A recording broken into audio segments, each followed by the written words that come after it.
একটা বোন অন্য কলেজের একটা বোন ওর মা স্ট্রোক করার কারণে ও এক্সাম দিতে পারে নাই বাংলা ওয়ান, এবং প্রধান উপদেষ্টা সহ শিক্ষা উপদেষ্টা ওনার একটা ব্যবস্থা করে দিয়েছে যে বিবেচনার মাধ্যমে সে বাংলা এক্সাম দিবে এবং পরবর্তী এক্সামগুলো সে দিতে পারবে। সেম আমরাও একটা আমাদের দাবি, আমাদের স্কুল কর্তৃপক্ষের ভুলের কারণে ফর্ম ফিল আপ না করার কারণে আমরা এক্সামগুলো দিতে পারি নাই। তো কলেজ থেকে আমার ক্লাস টিচার আমাকে কনফার্ম করছে যে আমার ফর্ম ফিল আপ এবং রেজিস্ট্রেশন দুটাই হয়েছে। আমার অ্যাডমিট ডক্টর আমিনুর রহমান উনি বলছে কি তোমার ফর্ম ফিল আপ হয়েছে, তোমার রেজিস্ট্রেশন হয়েছে, তোমার এগুলো সবুজ স্যারের কাছে আছে, তুমি সবুজ স্যারের কাছ থেকে কালেক্ট করে নিবা। দেন আমি অফিস রুমে আসার পরে সবুজ স্যারের কাছে গেলাম, সবুজ স্যার ছিল না, উনি মানে শিক্ষা বোর্ডে গেছিলো কোনো একটা কাজে।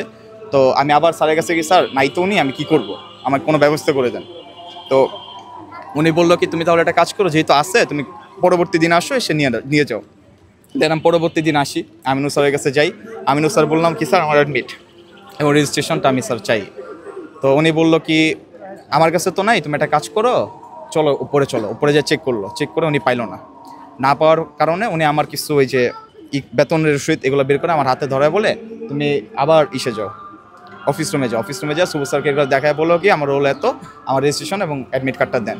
তো আমি এখানে যখন আসার পরে আমার সবু স্যার বলে তোমার অ্যাডমিট কার্ড তো আমার কাছে না, সোহেল স্যারের গেছে।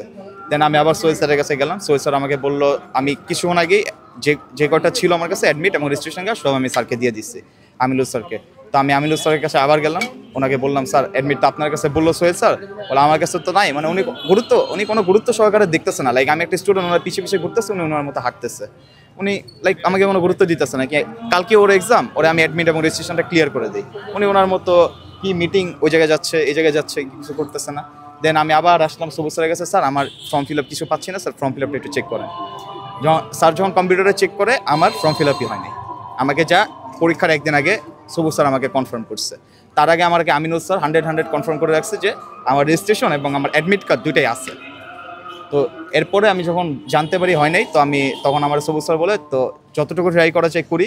শিক্ষা বোর্ডে যাই, আমরা শিক্ষা বোর্ডে গেলাম, যাওয়ার পর আমরা রাত 8টা পর্যন্ত ছিলাম, কিছু করতে না পেরে পরে আমরা যখন এখানে ব্যাক আসি, প্রিন্সিপাল ম্যাম, তারপরে ইভানা তালুকদার যে প্রিন্সিপাল ম্যাম আমাদের এবং ডেইজি ম্যাম মর্নিং শিফটে আরও কয়েকজন মিলে দেখি বসে আছে। তো আমরা আসার পরে উনি আমাদের বলতেছে কি দেখো খুবই দুঃখজনক, আমরা যথেষ্ট ট্রাই করতেছি, কালকে 9টার মধ্যে আমাদের যখন আমার আম্মু এসে একটু রাগারাগি করে, আমার ফ্যামিলি এসে রাগারাগি করে এবং আমার ফ্রেন্ড সাজ্জাদ ওর ফ্যামিলি রাগারাগি করে, তখন ওরা আমার একটা সান্ত্বনা দেয় কি 9:30টার মধ্যে তোমাদের অ্যাডমিট কার্ড হাতে দিব, তোমরা জাস্ট রেডি হয়ে এক্সাম হলে চলে যাবা।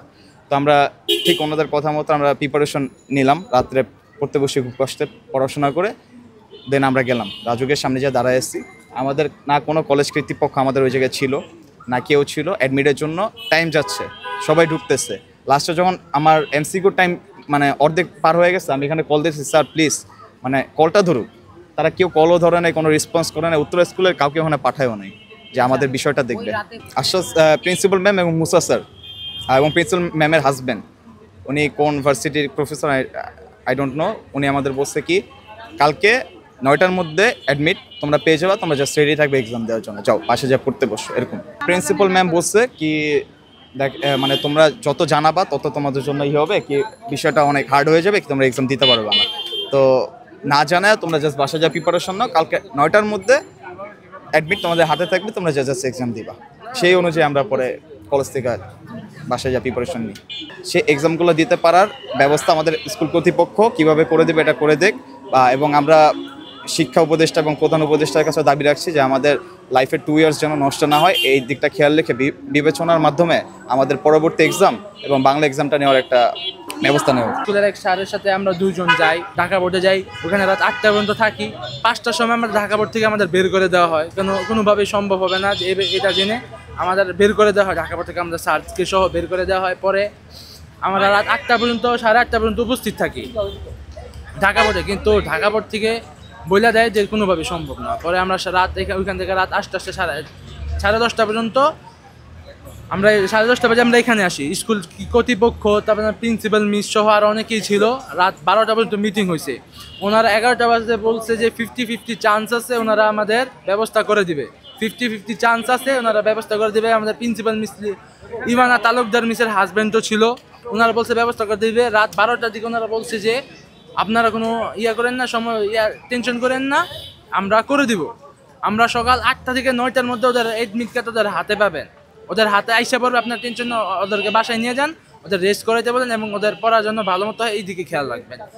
আমরা সকাল 7টা বাজে রাজুক কলেজের সামনে আমাদের দাঁড়ানো করানো হয়, বলছে যে দাঁড়ায় থেকে তোমরা এখানে উপস্থিত থাকবা। আমরা উপস্থিত থাকি, কিন্তু উপস্থিত থাকার পর আমাদের কোনো ধরনের ওনারা করে না, ওনারা বলে যে এখনো সম্ভব হয় নাই এখানে ওনার সব বলছে যে সম্ভব হয় নাই, বলতে কি ওনার সম্ভব হয় নাই, ওনারা বলে নাই যে হবে বলছে, কিন্তু আমরা ভাইবেই নিছি যে আর হবে না। কারণ 9টা থেকে 8টার পর থেকে ওনারা 10টা 11টা পর্যন্ত আমরা অপেক্ষা করছি, ওনারা বলছে সম্ভব হবে, তাও আমরা লাস্ট পর্যন্ত বলছি যে আমাদের 1 ঘন্টা সুযোগ দেন আমাদের। এরপর ওনারা যখন 10টা পার হয়ে গেছে, ওনারা আমাদের ফোন ধরে না। আমরা ক্লাস শিক্ষক, আমরা ক্লাস টিচার, ফর্ম টিচার, আমাদের ফোনটা ধরে নাই। আমরা অনেকবার ফোন কথা বলার ট্রাই করছি, ওনাদের সাথে যোগাযোগ করার ট্রাই করছি, ওনারা আমার ফোন ধরে নাই। আমরা চেষ্টা করছি যে ওনারা একবার আসুক, আসে আমরা ভিতরে ঢোকাতে কোনো ব্যবস্থার মাধ্যমে, কোনো আইন মাধ্যমে, পাবলিক আইন প্রণয়ন বা বিভিন্ন পদ্ধতির মাধ্যমে ওনারা আমার একটা ব্যবস্থা করে দেয়। আপনারা চেয়েছিলেন যে আপনাদের শিক্ষক আপনার পাশে থাকুক, কিন্তু ওনারা আজ পর্যন্ত, কালকে থেকে এখন পর্যন্ত আমাদের কোনোভাবে ওনারা কোনো মাধ্যমে আমাদের সাথে কোনো ধরনের যোগাযোগ করে নাই।